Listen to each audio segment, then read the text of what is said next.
Full-Time Devils Huddersfield preview. Only 2 games left to go now, lads. Not far to go. Not far. Oh, let's restart this because I ain't doing that. That ain't happening. Not here. This is Full-Time Devils. This is the Huddersfield preview. That's Stephen Howson. That's Abdullah. Only 2 games left of the season. Absolute result, boys. I cannot wait for this thing to be over. It's Huddersfield preview times. We've still got 2 games left to go. And yeah, this one, let's face it, it's a winnable one. Is it? Huddersfield already relegated. I'd forgot Huddersfield are relegated because of how long ago they actually got relegated. It's one of the worst Premier League seasons for any team ever. Still in black and white, I think. Derby were probably the worst one, the only worst one that I can think of off the top of my head. But how important is it in this game now for Ollie to really instill the belief in Man United? Like, how important is it for us to be coming out of this game with just in a good mood again? What's mad, mate, is that someone somewhere with a calculator's gone. And looking at the form of everybody else as well, we can still get top 4. Yeah. Which is ridiculous. Spurs have lost 12 games, is that something like that? Yeah. Arsenal have lost 4 in 5. Yeah, we've lost about that. We've lost 3 in 5, but still, I've stopped counting. I think it's like 10 and 11 or something. Do you know what? For all the plaudits City and Liverpool are getting, they're winning a shit league at the end of the day. That's it. When a team in third can lose like 13 games, might as well be Cowden beef. Distance myself from these quotes. It's too far apart, you know, the top 2 compared to the top 4. And then you'd think with our form that like a Wolves or Watford would catch up. No. 10, 11 points away. It's an absolutely shit league. Talking about the points that you've amassed and all that lot, like, you know, United could have caught what we achieved in 1997. Is this team better than the team in 1997? No, I'll give you a clue. No, it's absolutely not. It's a shit league. Some of the teams at the bottom, Huddersfield included, are shit. And I'm fully aware I'm saying that. I'm probably going to stuff a 0-0 out of us this weekend. But that doesn't mean that we're not. You know, it means nothing because we're shit as well. Well, how can Ollie get the belief back in some of the boys then? I know he's been saying about the strikers in particular. I'm doing a lot more training and stuff like that. But surely you don't believe that, Abdul? I don't know, man. What do we get if we forfeit? We can't shut Can we just not turn up? No, come on. It's just coming down your street now, mate. Possible. We're coming up again against a team who are bottom of the league, who are going to finish bottom of the league, who are definitely down. You just know Huddersfield have been looking forward to this game for like 3 weeks. Pressure's off for Huddersfield, is that what you're saying? That's all you're saying. No, come on, stop twisting it. All I want to see, to be honest, is like, I want to see Greenwood, but it sounds like he's injured. I don't know if he's injured or not, or he's just been taken out the night. Ollie said today in the press conference, he goes, we was planning on playing him in the last 2 games. Why not the last 10 games? This is a kid that scored nearly 50 goals in the last 18 months. We've scored, what, from open play, 1 goal in the last 4 years, by the sounds of things. So why not give the kid an opportunity? And it might mix things up. It might, you know, it might change your It puts a bit of pressure plans on people as well. Like, you know, there's people cruising in this team. I don't know if he can instill the belief. Yeah. I think you've got to just draw a line under this season. It started off bad. It's ended bad. It's been bad. Let's get to pre-season. Let's have a proper pre-season. Personally, if there's one player that I'm getting in other than Greenwood, it's Jimmy Garner in that midfield. Because I was watching the last 2 games, every time he receives the ball, he turns around. It's almost like Busquets-esque, where he's so smooth with it, and he turns and he finds his man. I didn't see him go towards the defence in one of the games. I think it was at Old Trafford the other day. Not once did he go to the centre-halves and pass it straight to him. He's always finding Gomez in the pockets. And I think that's someone who actually, if he does that throughout the game with Pogba and Herrera, then that is an upgrade on what Matic was doing. Sometimes you just got to do the basics very well. Yeah. I think that's what McTominay, in a defensive sense at least, he does the basics very well. I think you need a little bit more. I'm not saying Jimmy Garner's not got it. I'm just saying as a general rule, you need a little bit more to be a top Premier League midfielder. Yeah. But for the first couple of years being into the team, like, you know, I've seen Marcus getting a right load of stick at the moment, and people going, he's another Danny Welbeck, he's another this. And look, the numbers are better than Terry Henry at this age. They're better than Alan Shearer at this age. They're better than Harry Kane at this age. And they're better than Ronaldo at this age. No, I'm not saying he goes on and has a career or even hits the levels of any of those that we've just mentioned. But the kid's earned the right to give a go. Yeah. Like, he's, yes, he got played a lot by Jose Mourinho, but you got to ask yourself, did Mourinho play him in a consecutive position in consecutive games? He didn't. He'd start one week, he'd be on the bench the next. He'd start on the left, the next. He only got his chance as a striker when Zlatan got injured. Yeah, and he proved himself. He played him, Proved himself, then got taken out of the striker's role. And Jose's bought someone every single season. to replace him, essentially. Yeah. He had Zlatan come in his first season. He bought Lukaku, and he's brought Sanchez in last season. He's brought somebody in either to challenge him or to take his place. When him and Martial were on that run as well, where they were rotating and they were both doing really well. And then he bought Sanchez. Since Liverpool, he's been terrible. But he's been playing with injury, he's been playing through illness. He lost a couple of kilograms. There's nothing on the guy. But he lost a couple of kilograms in weight. That's an illness. He's played through injury. He played through injury in a derby. He tried to play through injury at the weekend against Chelsea. It was too much for him. I think people got to remember, this is a kid that puts it all on the line. We saw that little run thing that came out the other day. He's putting in more sprints than anybody else. He's grafting. Yeah. That's the one thing you're always going to get out of Marcus, is graft. But the disrespect that some of our fans show him is an absolute It's embarrassing. You think that fans of United as well, a club that, renowned for giving youngsters a chance and then sticking with them as well and backing them, you think the fans would understand a little bit more that he's not going to be absolutely dynamite? I mean, remember Ronaldo early on? And to be fair, he got loads of stick. Ronaldo early on. From everyone in the stands. If Ronaldo would have been coming in now, the one-trick pony, no end product. Do you remember no end product Ronaldo? That was the catchphrase, wasn't it? Yeah, no end product. What does he do? Because he's beating men left, right, and centre, but then he's doing 45 step overs and banging it into the first man, and it's going out for a corner. They called him no end product because there was no end product, and he was well frustrated. And that was a guy that was playing in a team managed by Sir Alex Ferguson, given the number 7 shirt, given the trust of the manager, and it was in a team with Scholes, with Giggs, with Ruud van Nistelrooy. Roy Keane as well. Roy Keane was in there. He had Rio, he had Vidic in defence a little bit later on. But this was a guy that came into a team that was challenging for things and expected to win things.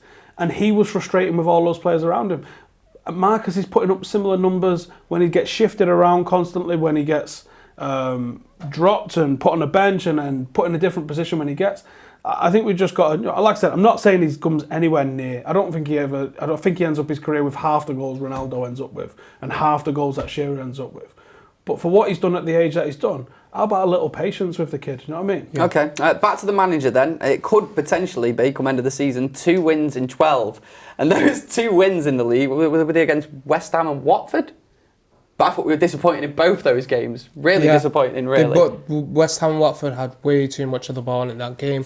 When you look at the start, I think in the first 4 games under Ollie, we were averaging 62% possession of the ball, and it got knocked down to 40-something in the last 5-6. I was just looking around the other day, and it shows how the intensity, once it's gone in that midfield, you can't keep control of the pitch. And I think that's what's happened with us recently, unfortunately. And I can't see it getting better towards the end now. I don't feel like we're even going to get a comfortable end to the season. It should be.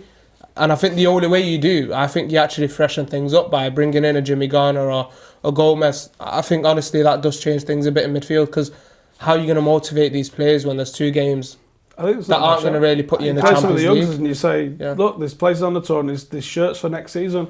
Steal them. Well, I was going to say these 2 games now put, weirdly, a lot of pressure on Ole Gunnar Solskjaer here, because if he was to, not come out of these 2 without a win, then next season a poor start could signal. I don't know if it matters. Trouble. Do you really don't think it matters? No, I really don't think it matters. I think it'll be hanging if we lose both.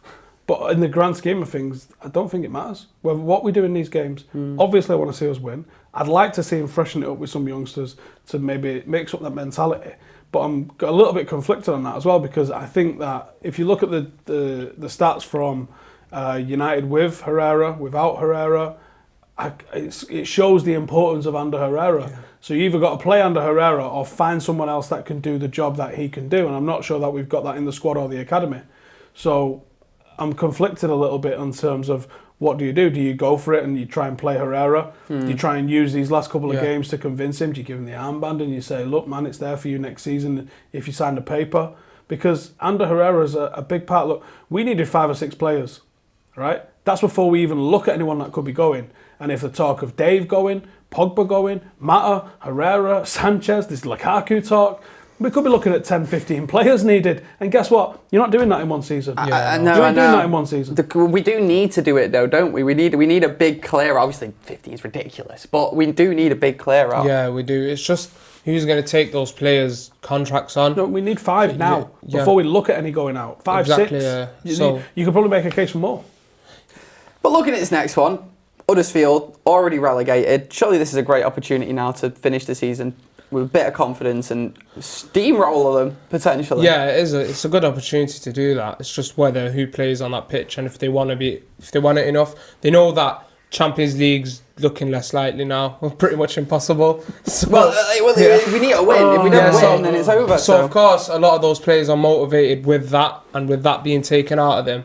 If they're not asked and they don't want to fight for a place in the team, then I don't want to see them near that pitch. And I've seen that a lot with some of the players against Chelsea. The second half, they were hesitant, the heads dropped. They just don't have the mentality, and that's why I would like to see a Jimmy Garner or a Gomez, especially seeing how they performed the other night against Wolves. I mean, they were unfortunate to lose that game, but at the back, they're like our current defence. And further up the pitch, they're like Ronaldo, Messi, Neymar. The total opposites on that pitch. So, of course, seeing them the other day pulling the strings in that midfield was brilliant, and I think we need a bit of that. Why not change it up? Because, again, Garner finds people in the pockets. He's different to what Matic has been giving us. That's an instant upgrade, even though he's not got the experience, of course. But he is finding the creative players in the side, which Matic isn't doing enough. That surely makes sense, though, to throw a player like Jimmy Garner in there when he's in the exact same position that we are lacking players. Yeah. Matic isn't good enough, we know that. And do we even have another out-and-out defensive midfielder? No, we don't, really. But there's people that could play there. There's people that... Maybe Herrera, Fred. There's players that could play there and do a better job than Matic, I'll say that. Right, predicted 11 times. Predict your team, Abdul. We've not got this written down, have we? Sergio Romero in goal. Freestyle. That's it for De Gea for now. I think he'll be dropped for probably next 2 games of the season. What Gary Neville said, right then. Gary Neville says if we drop De Gea now, or if we dropped him for the last game, he'd never play again for United. That shouldn't affect you because it's the right thing to do. Sign a contract. Yeah, sign a contract. Sign a contract and prove you want to be here. Exactly. If you dropped, it's just sign your contract because you know you are the number one if the defence is built ahead of you. But anyways, we'll go back to the team. Romero in goal.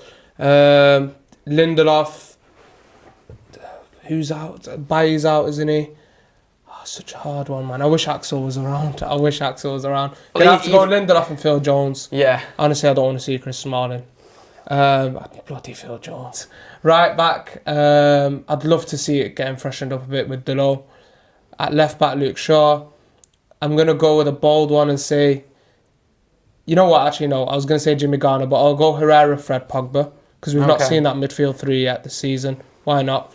And then obviously Marcus and Rom are out, so Tony, Sanchez and Jesse Lingard. Tony, Sanchez, Jesse Lingard, no Greenwood then? No. Well, it sounds like he's injured. He's injured. I believe someone's just said Romero's injured. I don't know if that's us coming out and saying Romero's injured or if Romero's injured. Oh, right, okay. So I guess it's tactic then that. So it's obviously Matej Kovar in net. I'll go Dave in net. But I would have dropped him. If Romero's available, I'm dropping him. Yeah, and that's I'd give him a game. That's not rotating him. That would be dropping him on current form. And I think that's fair to say. Yeah. But I think the thing with De Gea is, I think that the support that he would be getting if he'd signed his contract would be universal. There was a lot of it inside the stadium, people trying to sing his name after the goal he conceded against Chelsea. I think that would be universal online as well, because we know online's a different story, with people supporting him if he signed his contract. But I think the fact that we're looking at having to lose him or having to sell him to recoup some sort of money, because losing a £100 million goalkeeper on a free, not any football club can really stomach that. So I think from a business perspective, you probably have to try and sell him this summer if he's not going to sign that contract. So I think a lot of people are kind of frustrated that this is the 3rd time he's tried to leave us. Balls to the guy almost. Yes, he carried us. And yes, everyone's allowed a sticky patch. But the timing of it all, I think a lot of people are done with him. That being said, he starts on Sunday for me. And I go with Delo and Shaw. Leo Connor's been pictured in training. I think he's been training with the first team for a long time. Would love to see him at right back. I think he's got a lot of Gary Neville sort of characteristics about him, like a proper busy little hard worker, a good little bit of technique about him. If he gets an opportunity, I hope he takes it.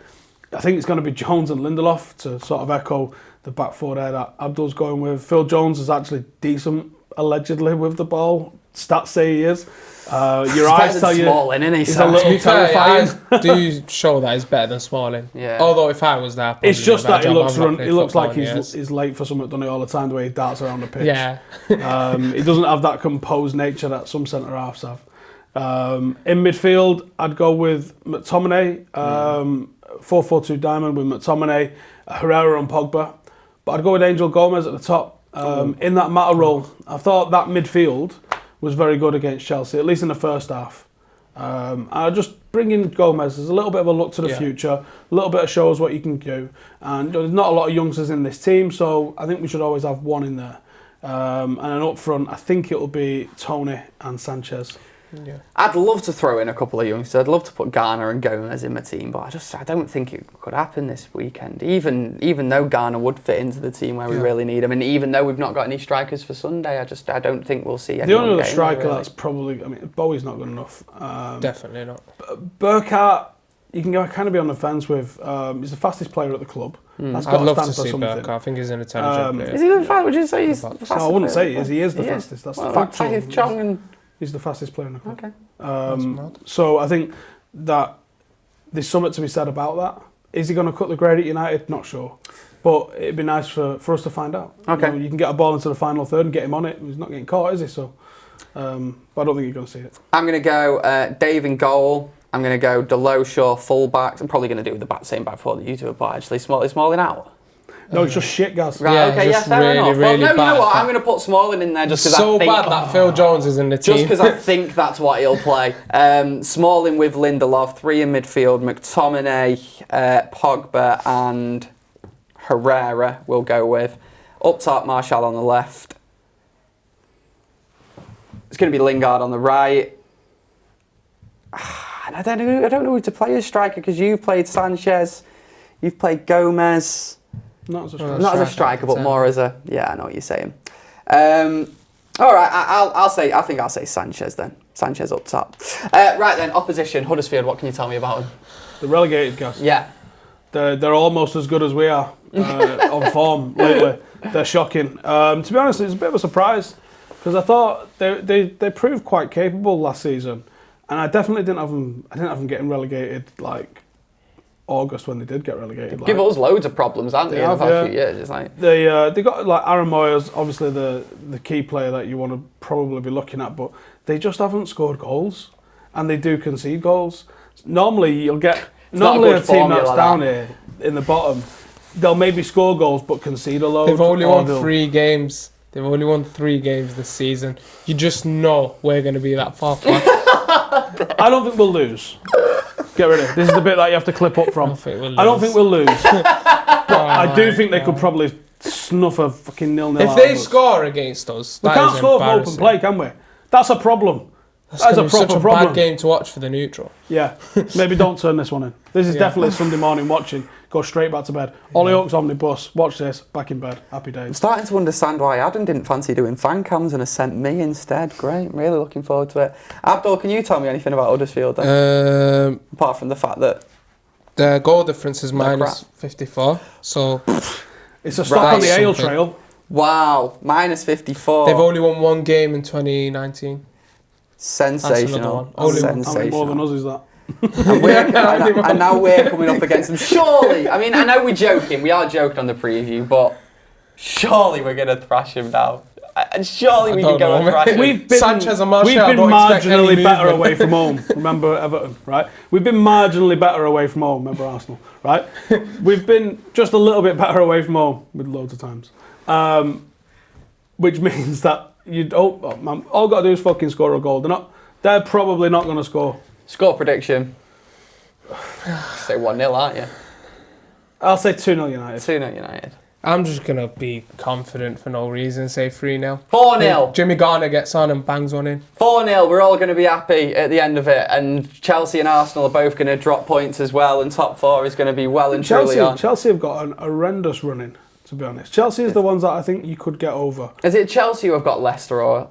Chelsea have got Leicester, Leicester. And Arsenal have Leicester Burnley away last game of the last season. as well. So. I think Could Arsenal make top probably 4, pick up guys. a win. There we go. Bit of positivity to end the preview. If we do, then I Considering swear how to God, if crap we they've do, run then been. how shit are Chelsea and Arsenal? If we still manage to get above them and get in the top 4, and if we don't, can we go for Associate Champions League qualification?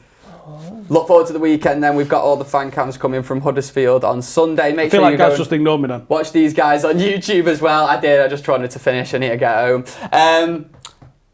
Where can people find your stuff, Abdul? Just Twitter. Twitter? Gallo. Yeah. Where can people find your stuff, Howson? Just type Stephen Howson, might as well be Celtic. Loads of stuff out there. Easy as that. Right, we're signing off then. We'll see you next time. All the fan cams on the way from Sunday. See you there. Laters.